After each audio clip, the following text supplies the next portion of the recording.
എല്ലാ പ്രായക്കാർക്കും ഒരു വെൽനസ് എന്ന് പറയപ്പെടുക അല്ലെങ്കിൽ ഹെൽത്ത് എന്ന് പറയപ്പോൾ എല്ലാ ന്യൂട്രിയൻസും വേണം.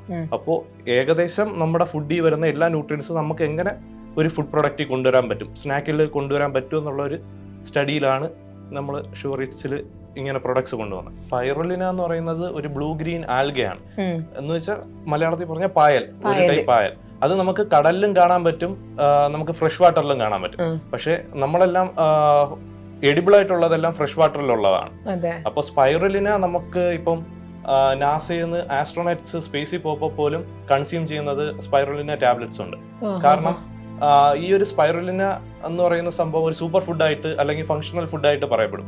കാരണം നമ്മൾ അത് ഒന്ന് കഴിച്ചാൽ പോലും വയറും നിറയത്തില്ലെങ്കിൽ പോലും നമുക്ക് എല്ലാ ന്യൂട്രിയൻസും അതിൽ നിന്ന് സപ്ലിമെന്റ് ആവും. എല്ലാ ന്യൂട്രിയൻസ് മീൻസ് ഒരു മീലിൽ നിന്ന് കിട്ടേണ്ട almost all nutrients spirulina supplement ചെയ്യും. നമ്മളിപ്പോ ഒരു മീൽസ് കഴിക്കുമ്പോൾ വെജിറ്റബിൾസ്, ഒരു സെപ്പറേറ്റ് വെജിറ്റബിൾസ്, കാർബോഹൈഡ്രേറ്റ്, അങ്ങനെ ഓരോ വൈറ്റമിൻസ്, മിനറൽസ്, ഒരു സെപ്പറേറ്റ് ഫുഡാണ് നമ്മൾ കൺസ്യൂം ചെയ്യുന്നത്. അപ്പം ഇതെല്ലാം ഒറ്റ ഫുഡ് സോഴ്സിൽ നിന്ന് കിട്ടുന്നതുകൊണ്ടാണ് സൂപ്പർ ഫുഡ് എന്ന് വിളിക്കുന്നത്.